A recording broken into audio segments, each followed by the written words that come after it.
শ্রীবাস্তব হঠাৎ হাঁফ ছেড়ে একগাল হেসে ফেললেন। আমি ওই প্রস্তাব করতেই এলাম, লেকিন নিজে থেকে বলতে পারছিলাম না। Thank you very much mister Sanyal. আপনার কাছে আংটি থাকলে আমি নিশ্চিন্তে থাকব। শ্রীবাস্তব তার পকেট থেকে আংটি বার করে ধীরু কাকাকে দিলেন, আর ধীরু কাকা সেটা নিয়ে শোবার ঘরে চলে গেলেন। এইবার ফেলুদা হঠাৎ একটা প্রশ্ন করে বসল, বনবিহারী বাবুকে? পার্ডন? শ্রীবাস্তব বোধ হয় একটু অন্যমনস্ক ছিলেন।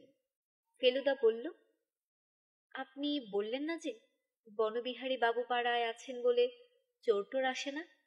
এই বনবিহারী বাবুটাকে পুলিশ টুলিশ নাকি? শ্রীবাস্তব হেসে বললেন, ও নো নো, পুলিশ না, তবে